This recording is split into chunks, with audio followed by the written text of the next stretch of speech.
Salut toi, ici Lou du tutorat associatif toulousain. Je suis en deuxième année de médecine à la fac de Toulouse et je t'accompagne pour cette vidéo. Alors aujourd'hui dans cette vidéo, on va voir les erreurs à ne pas faire en PASS ou LAS. Bien sûr, j'ai pas la science infuse, donc je te partage juste ce que m'a apporté mon expérience et ce qu'a apporté l'expérience d'autres personnes en première année d'études de santé. C'est parti!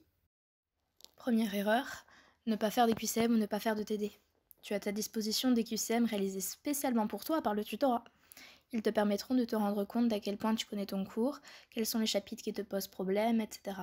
Tu as également des annales et des TD que tu pourras utiliser afin de visualiser au mieux ce qu'attendent les professeurs de toi en t'entraînant avec des exercices faits par eux. Beaucoup se disent qu'il vaut mieux connaître son cours et donc oublient de faire des QCM d'entraînement et tombent dans des pièges classiques. Ce serait vraiment dommage que ça t'arrive. Certaines matières, comme les matières à réflexion, du genre les maths, la physique, nécessitent plus de QCM d'entraînement que d'autres.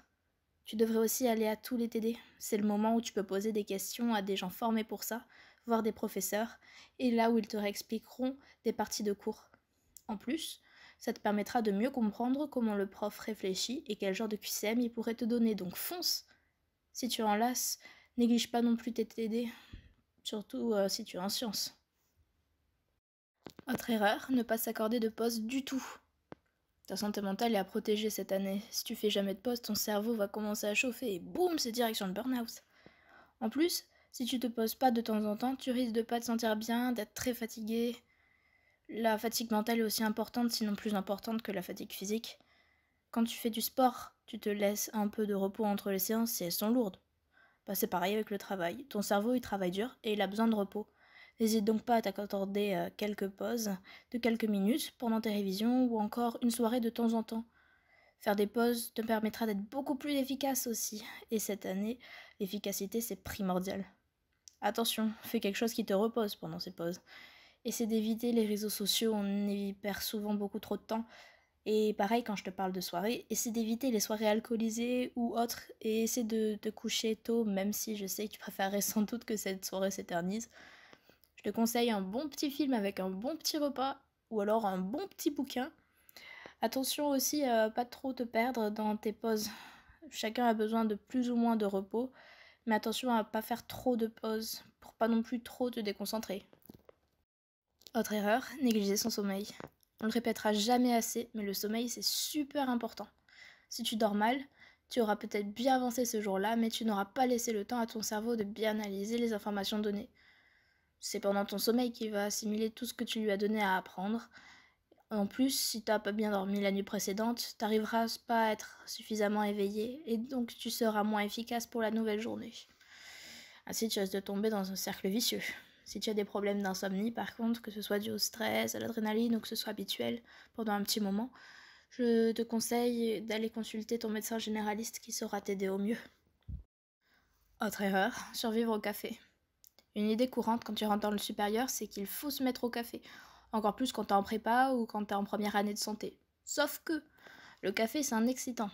Il te donnera une fausse impression d'éveil, alors qu'en vrai, tu seras toujours aussi fatigué et ton cerveau, il assimilera pas mieux les cours sur le long terme. Après, si t'es un fanatique de café, tu peux en boire, bien entendu. Mais il faut faire attention à pas reposer dessus et surtout, pas négliger ton sommeil, comme on l'a dit avant. En gros, je te conseille d'éviter les cafés en fin de journée, quoi. Autre erreur, plus porter attention sur ton retard que sur tes cours actuels. Alors oui, tu vois le retard s'accumuler, tu paniques, tu essaies de le rattraper, sauf que tu n'y arrives pas bien et tu prends encore plus de retard avec les cours que tu aurais pu apprendre le jour même. Et après, tu te sens pas bien. Le conseil que je te donne ici, c'est d'essayer au maximum de ne pas augmenter ta quantité de cours en retard.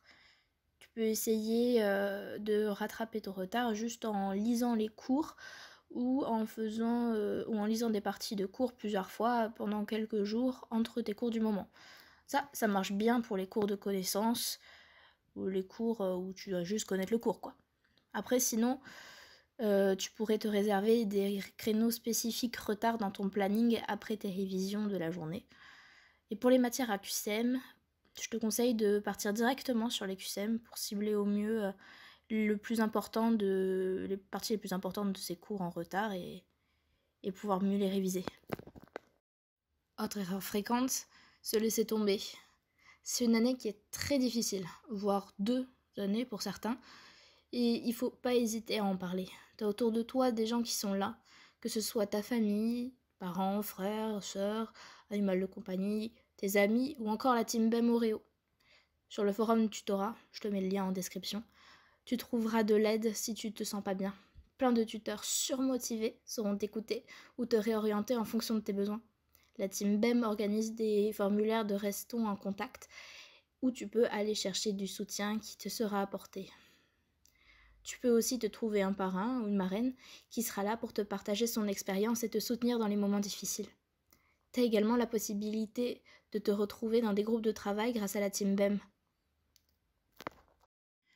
Une autre erreur à ne pas faire, c'est négliger ses repas. Tu vis seul et tu prends pas le temps de te faire à manger. Tu vis chez tes parents mais tu veux pas perdre de temps pour les repas. Tu risques de te rendre la tâche plus compliquée encore. Je vais peut-être te l'apprendre, mais pour bien fonctionner, ton cerveau a besoin d'être nourri. Pour ça, il faut privilégier des repas équilibrés qui t'apporteront de la force pour toute la journée. Manger du fast-food ou pas manger risque d'avoir une bien plus grosse influence sur ton bien-être et ton efficacité que ce que tu pourrais penser. Pour les personnes souffrant de TCA, je sais que c'est bien plus compliqué et je suis désolée. Il faudrait continuer ou commencer à aller voir un médecin spécialisé, bien sûr, tout cela à votre rythme. L'erreur dont je vais te parler maintenant, c'est arrêter le sport si tu es sportif. Le sport, quand tu es sportif, plus ou moins, hein, on s'entend, ça te permet de te débarrasser des mauvaises ondes et de te vider la tête un instant. Via la transpiration, tu enlèves le négatif de ta personne. C'est un très bon moyen de faire une pause. Pour les moins sportifs, aller marcher quelques minutes à l'extérieur tous les jours te permettra de t'aérer l'esprit et de te reconcentrer pour la suite. En effet, ton cerveau, il n'est pas fait pour pouvoir se concentrer des heures et des heures sans pause. Et donc pas étonnant qu'après une petite marche, quand tu te remets à ton bureau, tu sois tout frais d'attaque et l'esprit rangé. Tu seras beaucoup plus facilement concentré. La dernière erreur dont je vais te parler aujourd'hui, c'est te comparer aux autres. Alors oui, c'est un examen classant qui t'attend, donc oui, tu seras classé face aux autres candidats.